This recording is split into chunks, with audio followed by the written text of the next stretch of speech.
Hello everyone. आज हम लोग बात करने वाले हैं कंटिन्यूअस चार्ज डिस्ट्रीब्यूशन के बारे में। कंटिन्यूअस चार्ज डिस्ट्रीब्यूशन क्या होता है क्या नहीं, इसको एकदम डिटेल में सीखेंगे।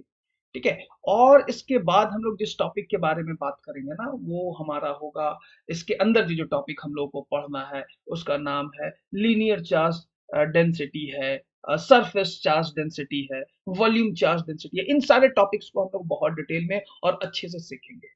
और इसके साथ ही साथ अगर आप इस चैनल पे नए हैं तो जल्दी से ना चैनल को सब्सक्राइब कर लीजिए और साथ ही साथ बेल आइकन को भी दबा दीजिए ताकि आपको लेटेस्ट जितने भी हमारे वीडियोस के नोटिफिकेशंस हैं वो आपको मिलता रहे। ठीक है। तो चलिए हम लोग आगे बढ़ते हैं। अभी हम लोग बात करेंगे कंटिन्यूअस चार्ज डिस्ट्रीब्यूशन के बारे में। और कंटिन्यूअस चार्ज डिस्ट्रीब्यूशन में जो हमारा सबसे पहला टॉपिक आता है जिसका नाम होगा हमारा लीनियर चार्ज डेंसिटी के बारे में बात करेंगे। तो सबसे पहले अगर हम लीनियर चार्ज डेंसिटी का बात करते हैं, लीनियर चार्ज डिस्ट्रीब्यूशन बोलिए या फिर लीनियर चार्ज डेंसिटी बोलिए। अब यहाँ पे एक बात, जैसा नाम है उससे आपको समझ में तो आ ही रहा होगा कि ये लीनियर चार्ज डेंसिटी है, तो ये किस चीज के बारे में बात कर रहा होगा। तो अगर हम बात करें ना कि ये लीनियर चार्ज डेंसिटी है, तो लीनियर चार्ज डेंसिटी बात करता है हमारा एक पार्टिकुलर लाइन के बारे में। अगर हमारे पास एक सिंगल लाइन है, मान लीजिए कि एक लाइन है, ठीक है ना, कोई एक लाइन चार्ज है, इसमें हमारा चार्ज अगर डिस्ट्रीब्यूटेड है जस्ट लाइक दिस, कि अगर इसमें चार्ज हमारा है ये पॉजिटिव चार्ज इस तरह से इसमें यूनिफॉर्मली डिस्ट्रीब्यूटेड है मान लीजिए। ठीक है ना। तो यहाँ पे लगातार चार्ज अगर डिस्ट्रीब्यूटेड है तो इसका जितना लेंथ होगा, इसका अगर डेंसिटी का बात करें कि कितना चार्ज डेंसिटी है, तो यहाँ पे जो चार्ज डेंसिटी का नाम होगा that will be linear charge density. अगर आप इसका डेफिनेशन लिखना चाहें ना तो वो भी हम यहाँ पे बहुत आराम से और आसानी से लिख सकते हैं। इसका डेफिनेशन हो जाएगा, it is the total charge per unit length.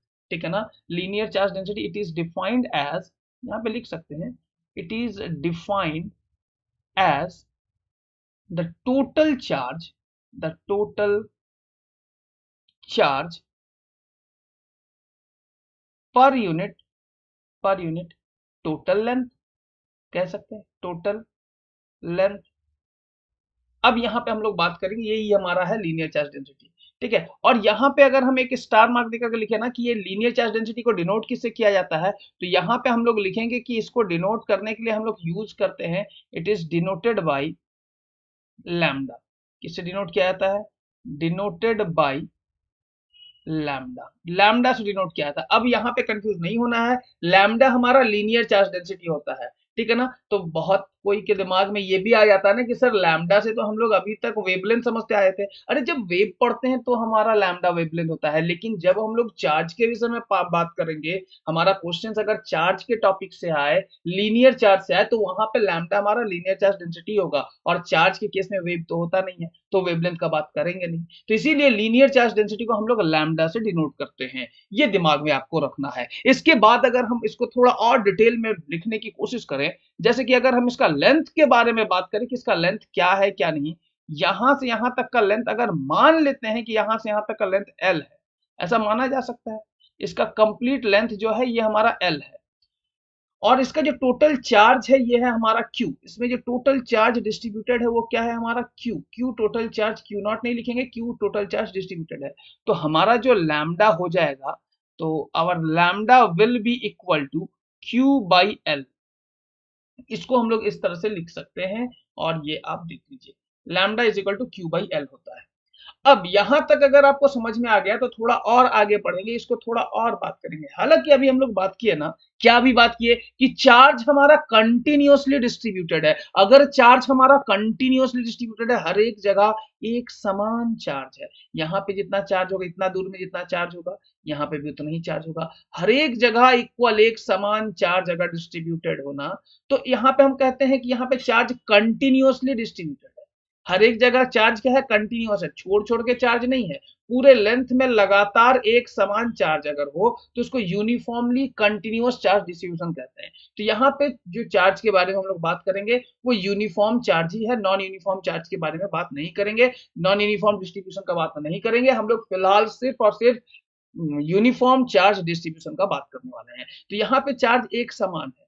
तो मान लेते हैं, अगर इसी चीज को ना थोड़ा और अच्छे तरीके से नेक्स्ट पेज में अगर हम देखने का कोशिश करें, और यहाँ पे अगर आप एक वायर ड्रॉ करते हैं इस तरह से, ठीक है ना, ये अगर हम वायर इस तरह से ड्रॉ किए हैं और इसमें अगर हम लिखते हैं कि यहाँ पे ये हमारा पॉजिटिव चार्ज है, कंटिन्यूसली डिस्ट्रीब्यूटेड है कुछ इस तरह से, ठीक है, और पूरा का चार्ज अगर Q है, तो अगर हम बोले कि इतना छोटा सा लेंथ का चार्ज क्या होगा, इस छोटे से लेंथ का चार्ज क्या होगा, अगर इस छोटे से लेंथ का चार्ज का बात करेंगे तो ये छोटा सा लेंथ को भी हम लोग क्या लिखेंगे, ये छोटा सा लेंथ भी हमारा dl कहलाएगा। अब इसका चार्ज का बात करेंगे तो इसका चार्ज भी हमारा क्या कहलाएगा, dq नहीं कहलाएगा क्या, सही है सर?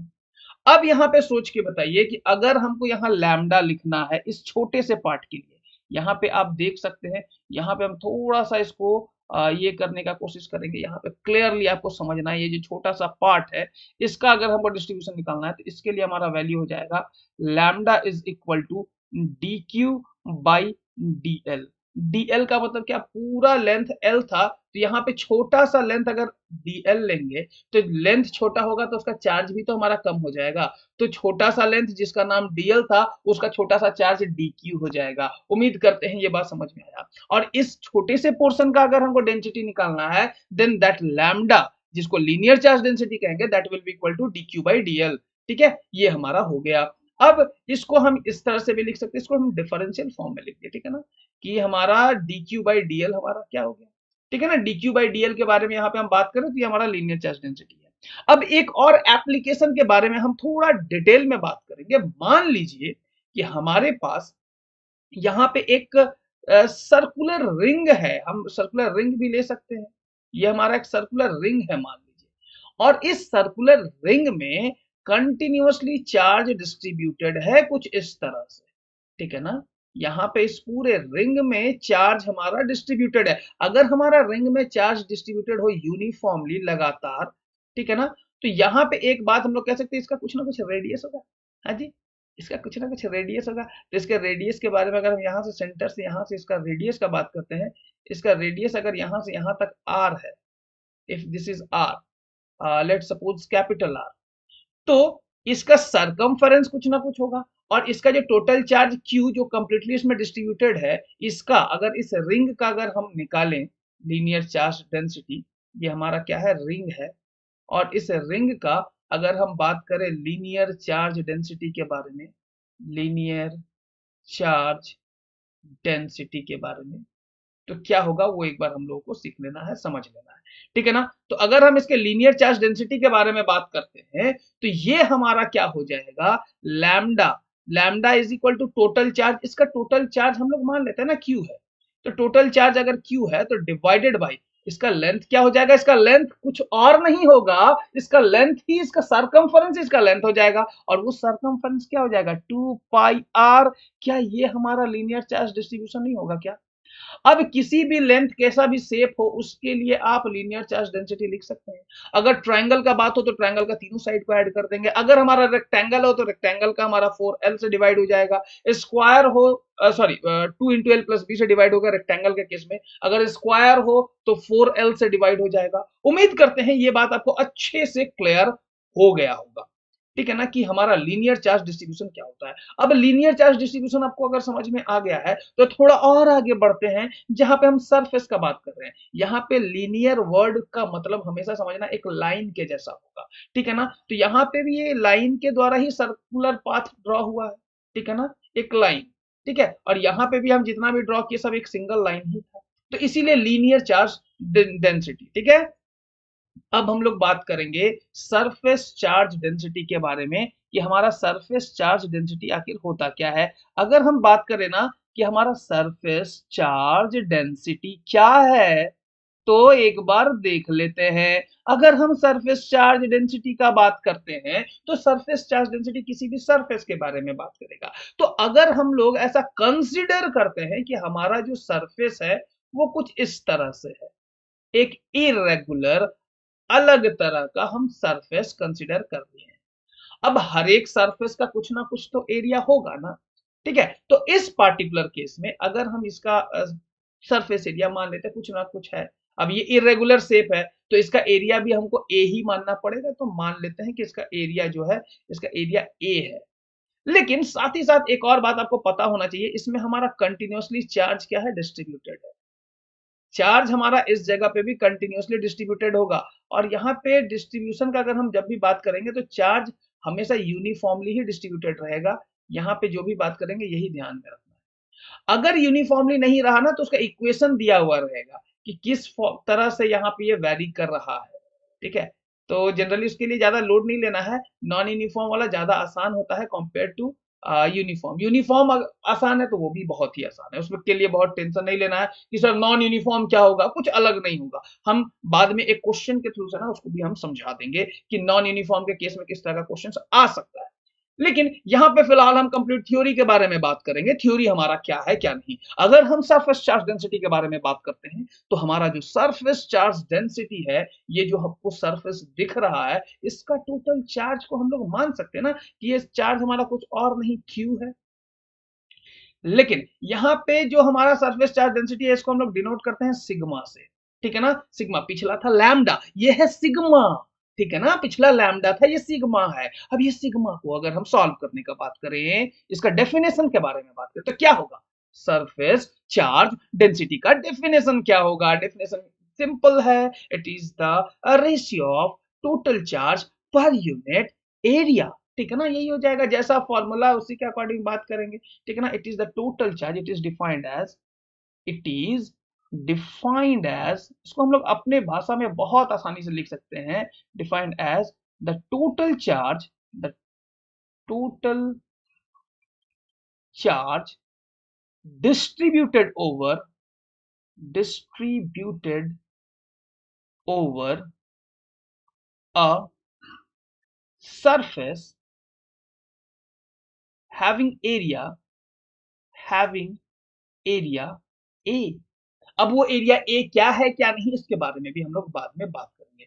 टोटल चार्ज हमारा क्या है, क्यू के बारे में बात हो रहा है। ये बेसिक हमारा डेफिनेशन है, इसको आप अपने भाषा में भी लिख सकते हैं। अब देखो, कोई भी डेफिनेशन हमारा ना हम बुक से नहीं लिखते हैं, हम खुद से डेवलप करने का कोशिश करते हैं कि हाँ, हम डेफिनेशन हम आसान भाषा में कैसे लिख सकते हैं। तो देखो, यहाँ जो टोटल चार्ज है, ये हमारा एक सरफेस पे जो डिस्ट्रीब्यूट है, इसी को हम लोग सरफेस चार्ज डेंसिटी कहते हैं।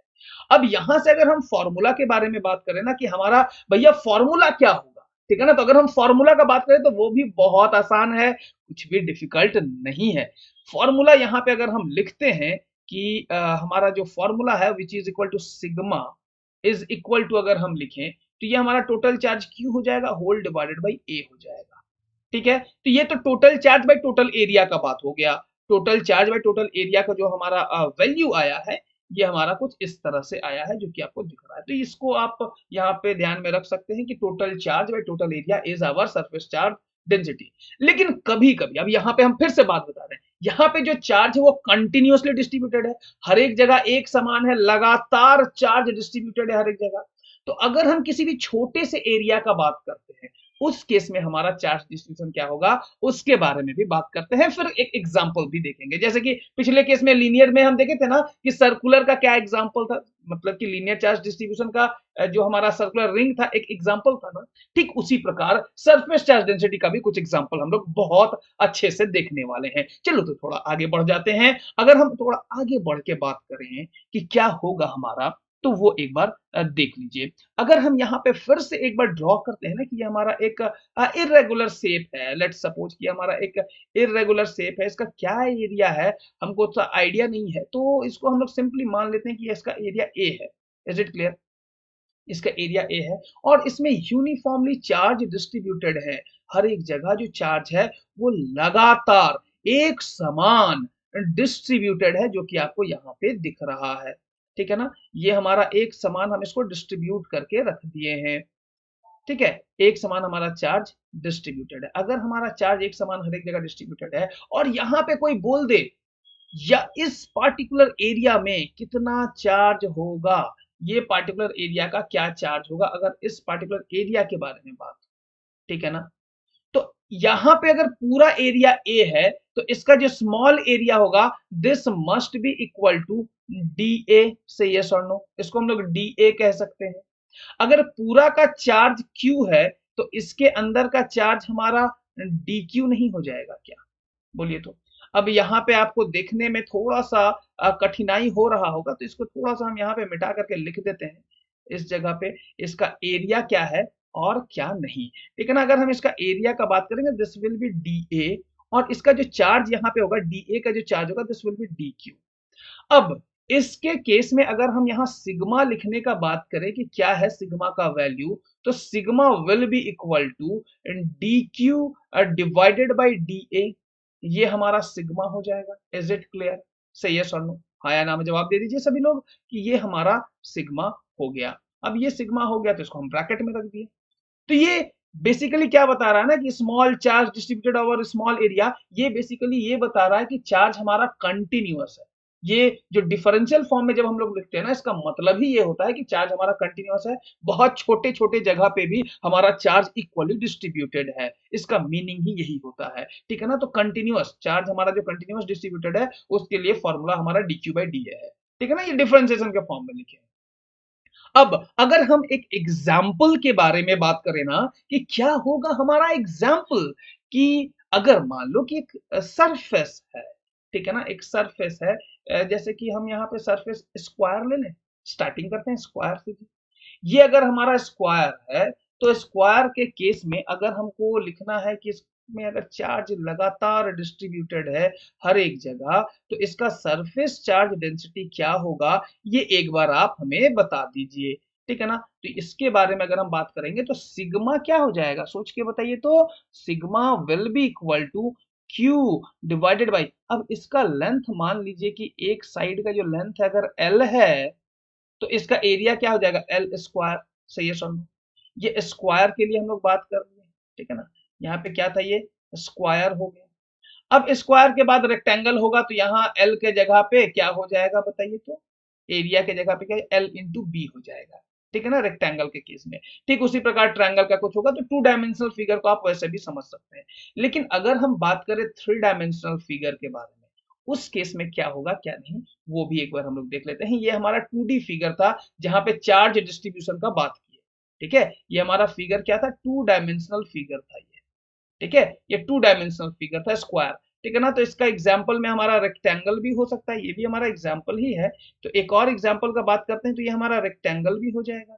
अगर हम रेक्टेंगल के बारे में बात करते हैं, तो लेट सपोज यहाँ पे अगर ये हमारा रेक्टेंगल है, ठीक है, तो ये रेक्टेंगल को हम ऐसे करके ड्रॉ किए, और यहाँ पे भी ना हमारा चार्ज कंटिन्यूसली डिस्ट्रीब्यूटेड है।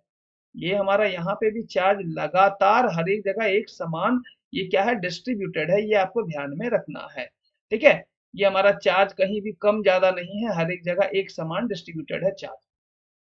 अब इस केस में जो हमारा वैल्यू होगा, इसका एक का तो लेंथ हमारा मान लेते हैं कि इसका लेंथ एल है, यहाँ से यहाँ तक ये लेंथ हमारा एल है, ऐसा हम मान लिए, और इसका विड्थ या फिर ब्रेथ जिसको कहते हैं वो हमारा बी है।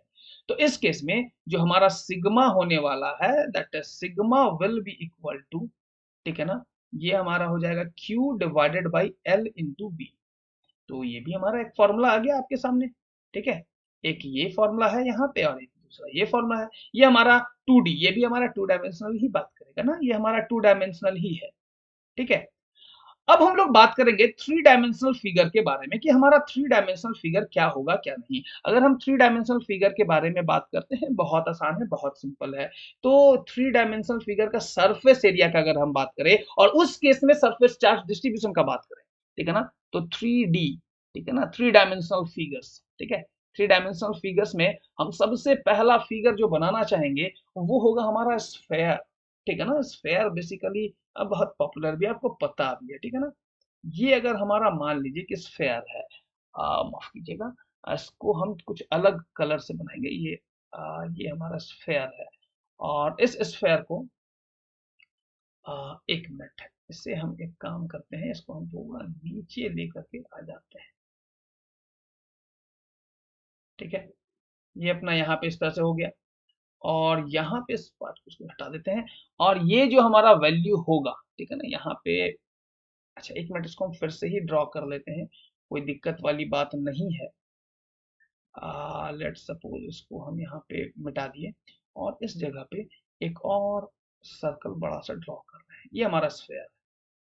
अब ये अगर हमारा स्फेयर है और इस जगह पे हम बात करने वाले हैं कि इस स्फेयर के सरफेस के ऊपर में, देखो अंदर से ये हॉलो है, बाहर के सरफेस पे सिर्फ चार्ज है, ठीक है ना, ये ध्यान में रखना है, यहां पे कंफ्यूजन होता है। This is sphere, this is not a solid sphere, ये हमारा हॉलो स्फेयर है और चार्ज हमें कहां पे है, ये सरफेस के ऊपर में चार्ज है, ये दिमाग में रखना है, ये बहुत इंपॉर्टेंट पार्ट है। तो चार्ज हमारा कहां है, सरफेस के ऊपर में डिस्ट्रीब्यूटेड है, ठीक है, पूरे सरफेस के ऊपर में कंटिन्यूअसली ये डिस्ट्रीब्यूटेड है ऑन सरफेस। बार बार ये बात बता रहे, देखो यहाँ पे ये फिगर फिर रिंग के जैसा आपको देखने को लग सकता है, ठीक है, लेकिन ये जो है हम सिर्फ सरफेस के बारे में बात कर रहे हैं, ठीक है। यहाँ इसका मतलब ये है कि अगर हम यहाँ पे इस तरह से ये ड्रॉ करते हैं, ये हमारा स्फेयर है, तो अब ये रिंग के जैसा नहीं लगेगा, तो मतलब ये कि ये सिर्फ सरफेस पे ही डिस्ट्रीब्यूटेड है, ठीक है ना, यहाँ पे सिर्फ सरफेस के ऊपर में, अंदर में नहीं है, ठीक है। ये अगर रिंग के जैसा था तो वहां पे ये वाला चीज नहीं था ना,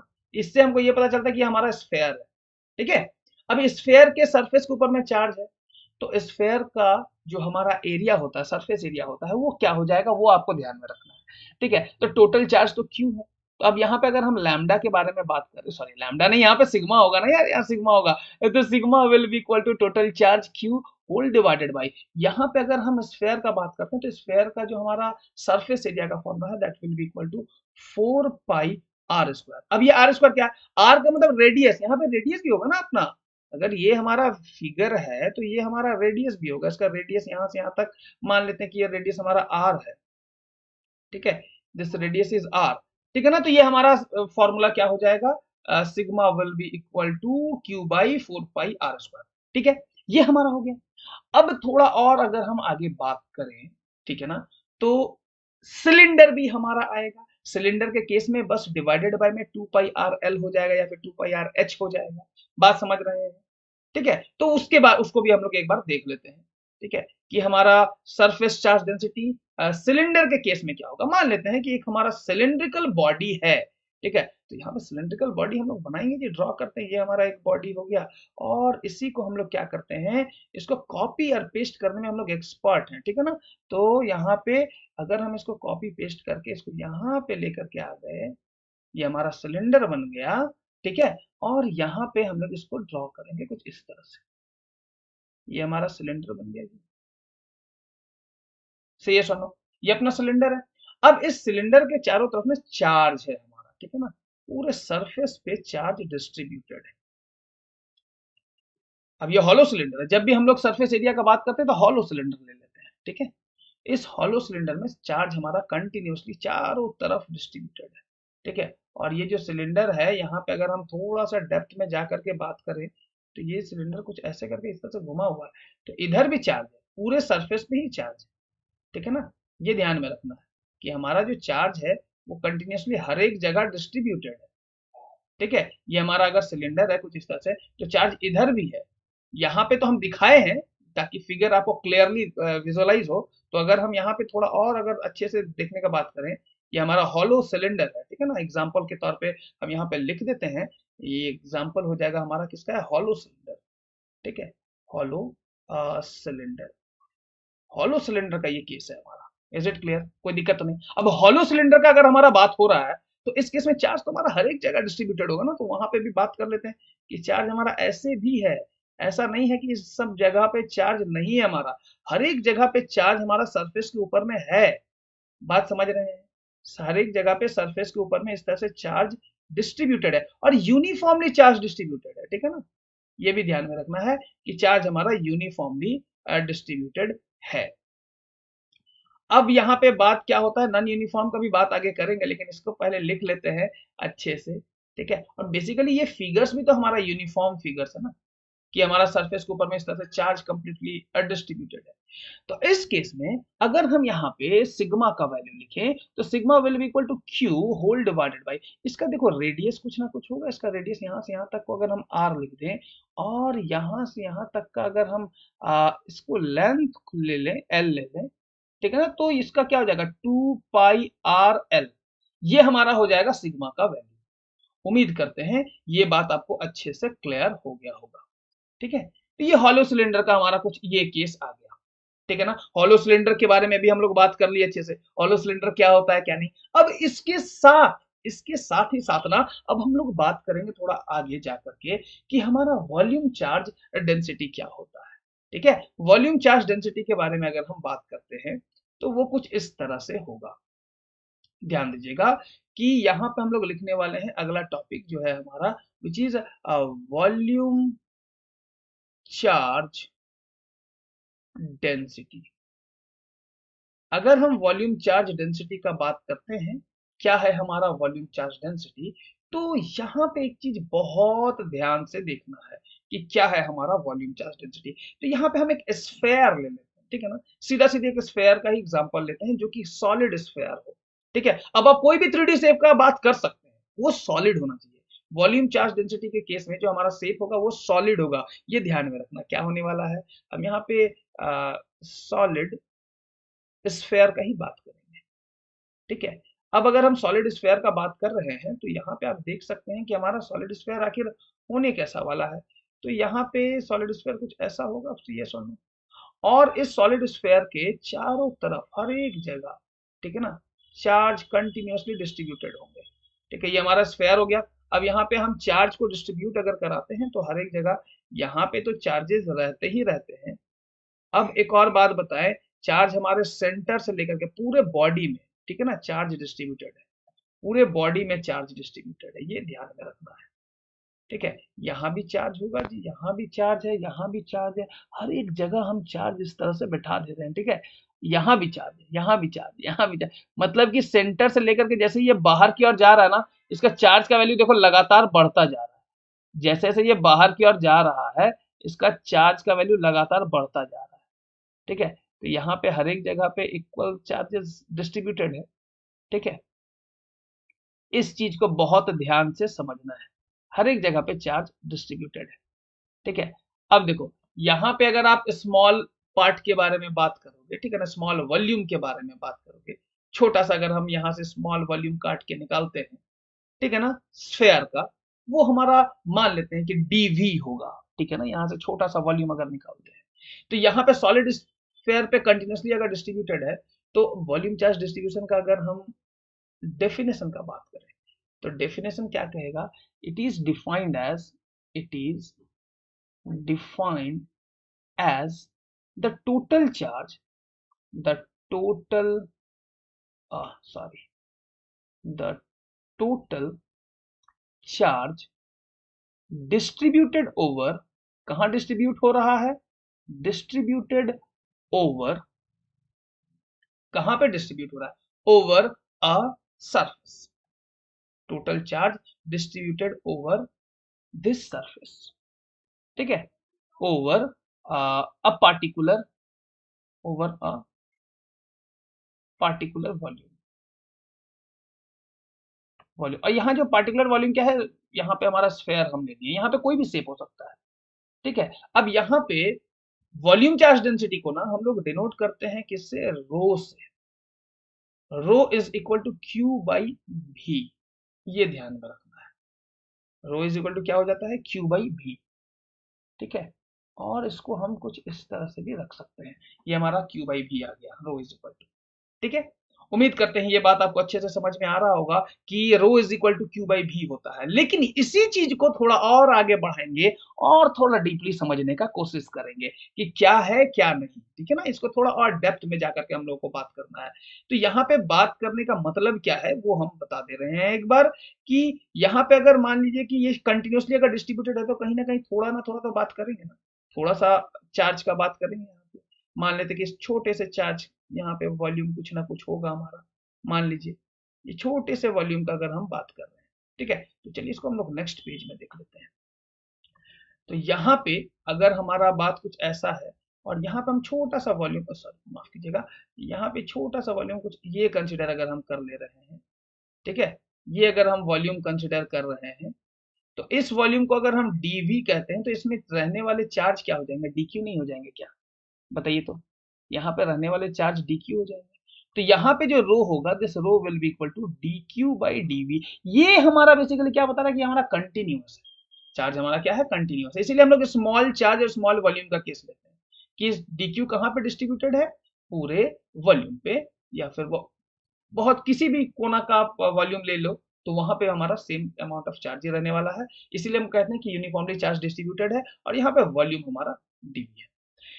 तो ये ओवरऑल हम लोग वॉल्यूम चार्ज डेंसिटी के बारे में बात कर लिए, सरफेस चार्ज डेंसिटी के बारे में बात कर लिए, और बेसिकली बात कर लिए जो हमारा फाइनल टॉपिक था जिसके बारे में हम लोग बात किए अभी, जो कि बहुत इंपॉर्टेंट भी था, वो था हमारा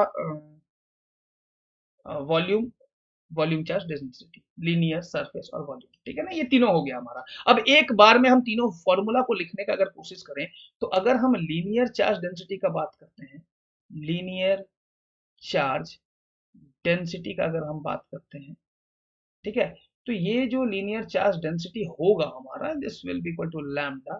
तो ये हमारा क्या कहलाएगा, इसको हम लोग यहाँ पे लिख सकते हैं, lambda is equal to D Q by d L. हम कंटिन्यूसली का बात कर रहे हैं, यहाँ पे हम बेसिकली कह सकते हैं कि हमारा कंटिन्यूस चार्ज डिस्ट्रीब्यूशन का बात होगा। ठीक है ना, ये हमारा कंटिन्यूस चार्ज डिस्ट्रीब्यूशन का बात हो रहा है, जो कि आपको यहाँ दिख रहा है।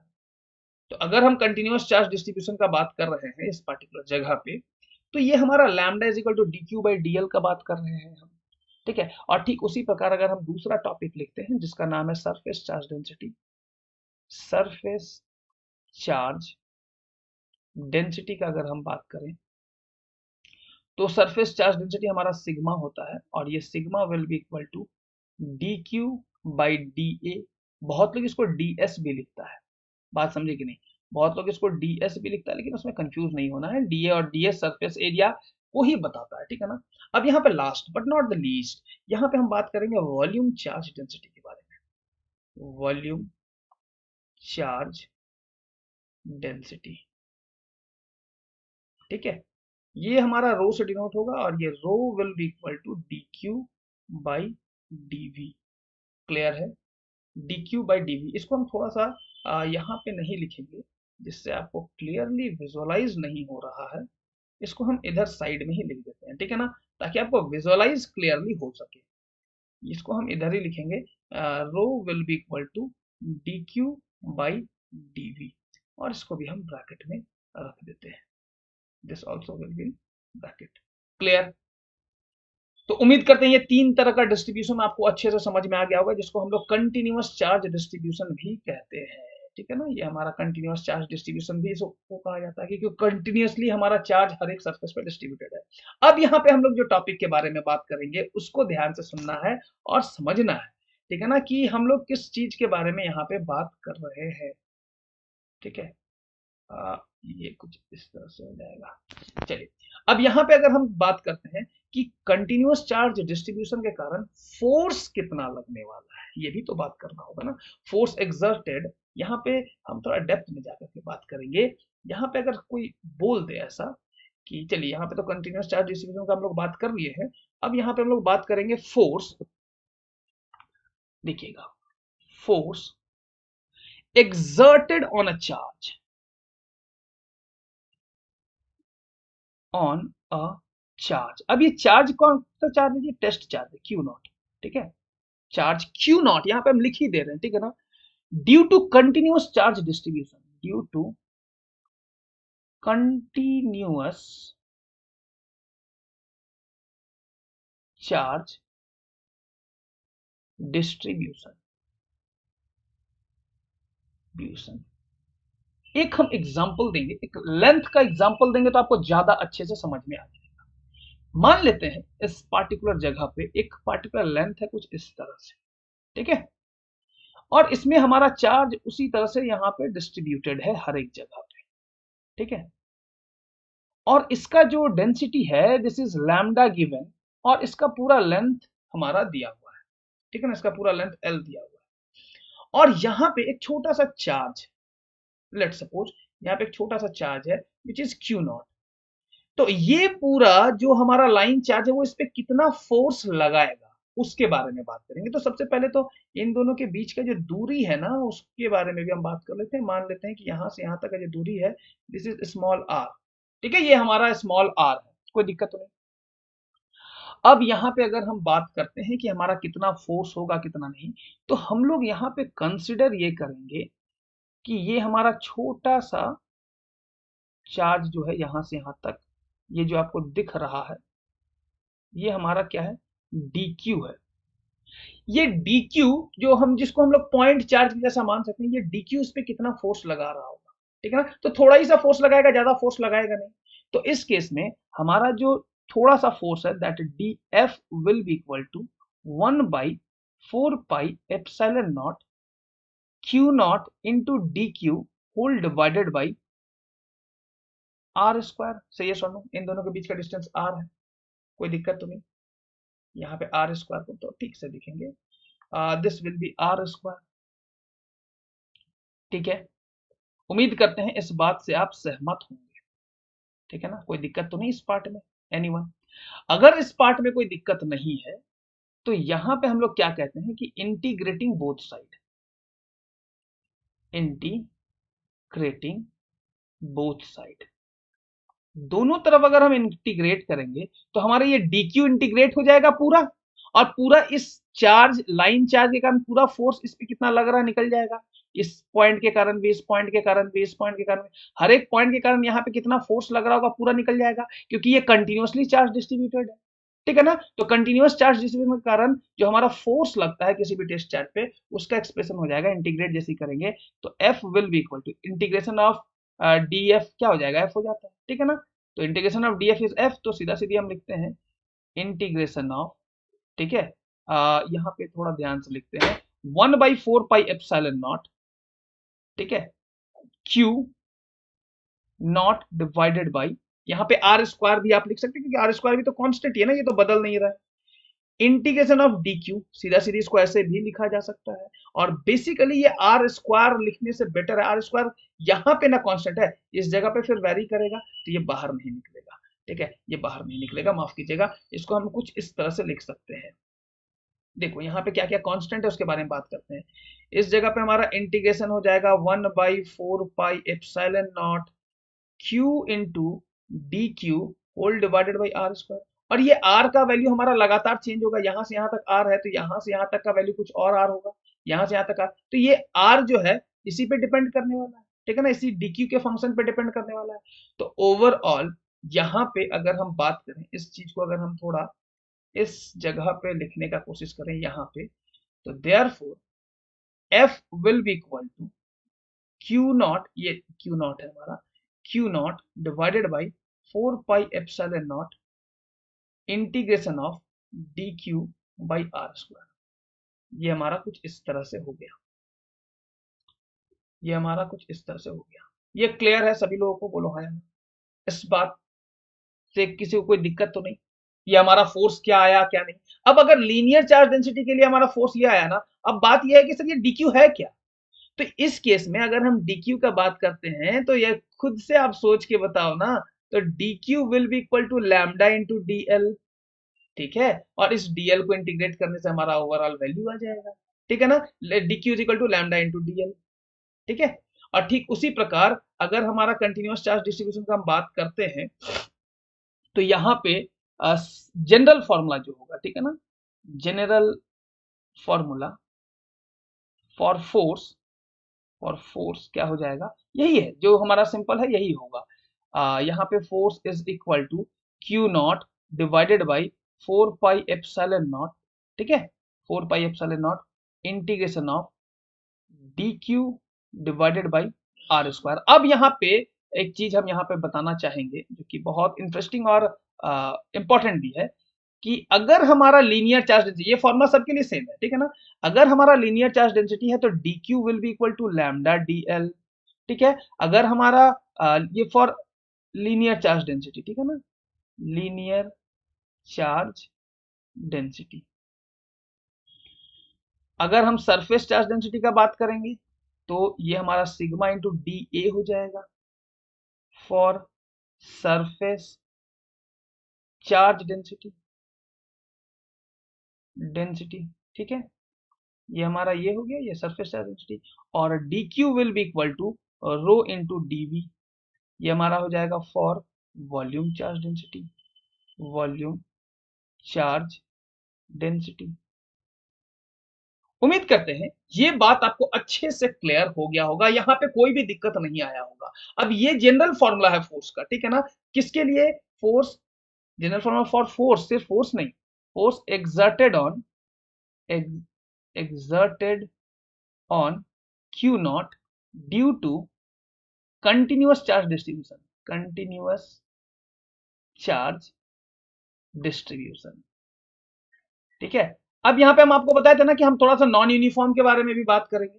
अगर हम नॉन यूनिफॉर्म का बात करते हैं, मान लीजिए कि कोई रॉड, कोई डेंसिटी कुछ इस तरह से है, ठीक है, और इसमें चार्ज डिस्ट्रीब्यूटेड है। अब ये शेप ही तो नॉन यूनिफॉर्म है, बताइए तो। यहां से यहां तक जाने के साथ इसका थिकनेस हमारा लगातार इंक्रीज कर रहा है। तो इस केस में जो हमारा डेंसिटी का फॉर्मूला दिया रहेगा जनरली, वो एक्स के साथ हमारा वैरी करेगा। बहुत लोग इसको ऐसे भी लिखता है, रो नॉट 1+x/r, इस तरह से हमारा इसका वैल्यू रहता है। ठीक है ना। ये हमारा फॉर्मूला होता है, मतलब कि ये क्या बोलते हैं, नॉन यूनिफॉर्म मतलब कि डेंसिटी है। एक्स के साथ ये हमारा वेरी करेगा। आगे जैसे आप बढ़ते जाइएगा, इसका डेंसिटी भी हमारा वेरी करता जाएगा। इसका मतलब कि कोई भी शेप में अगर जो हमारा डेंसिटी है वो हर एक जगह पे वेरी करे, तो उसको हम लोग नॉन यूनिफॉर्म चार्ज डिस्ट्रीब्यूशन कहते हैं। ठीक है ना। तो बेसिकली ये हमारा नॉन यूनिफॉर्म चार्ज डिस्ट्रीब्यूशन है, यूनिफॉर्म चार्ज डिस्ट्रीब्यूशन है। ठीक है। नॉन यूनिफॉर्म चार्ज डिस्ट्रीब्यूशन क्या होता है, समझ में आया अच्छे से, कोई दिक्कत तो नहीं। कि नॉन यूनिफॉर्म का मतलब क्या हुआ कि हमारा शेप अगर यूनिफॉर्म नहीं है, हर एक जगह एक समान नहीं है, ठीक है ना, तो वहां पे क्या होता है कि जैसे जैसे आप लेंथ बढ़ाइएगा तो डेंसिटी भी हर एक जगह का वैरी करने लगता है। डेंसिटी वैरी करेगा, इसका मतलब कि चार्ज क्या है वहां पे, यूनिफॉर्मली डिस्ट्रीब्यूटेड नहीं है, नॉन यूनिफॉर्म चार्ज डिस्ट्रीब्यूशन। तो ओवरऑल चलिए, ये तो हम लोग का क्लियर है। यहाँ पे ये बात समझ में आया जनरल फॉर्मूला क्या था क्या नहीं। अगर आपको ये सारा चीज अच्छे से क्लियर हो गया है, ठीक है ना, तो उम्मीद करेंगे कि आप इस चैनल को जल्दी से लाइक कीजिए, ठीक है ना, कमेंट कीजिए, ठीक है ना, सब्सक्राइब जरूर कीजिए, ठीक है ना। अगर आपको ये इंफॉर्मेटिव लगा, अपने फ्रेंड्स के साथ शेयर कीजिए, ठीक है, और सब्सक्राइब कीजिए, बेल आइकन जरूर दबाइए, जिससे आपको लेटेस्ट जो हमारे वीडियोस आने वाले हैं उसके नोटिफिकेशंस मिलते रहें कंटिन्यूअसली। ठीक है, बेल आइकन दबाना बहुत जरूरी है सब्सक्राइब करने के बाद। ठीक है, तो चलिए आज के लिए इतना ही। नेक्स्ट टॉपिक में हम लोग बात करेंगे कि गॉसेस लॉ क्या होता है, इलेक्ट्रिक फ्लक्स क्या होता है। पहले तो इलेक्ट्रिक फ्लक्स आएगा, इलेक्ट्रिक फ्लक्स से भी पहले एरिया वेक्टर क्या होता है बात करेंगे। फिर हम लोग बात करेंगे इलेक्ट्रिक फ्लक्स क्या होता है। फिर हम लोग उसमें बात करेंगे क्या कि इलेक्ट्रिक फ्लक्स के बाद किस टॉपिक के बारे में बात करेंगे, गॉसेस लॉ के बारे में, और उसके बाद ढेर सारा एप्लीकेशन है गॉसेस लॉ का। तो इन सबको हम लोग डिस्कस करेंगे नेक्स्ट क्लास में। तब तक के लिए बाय एवरीवन।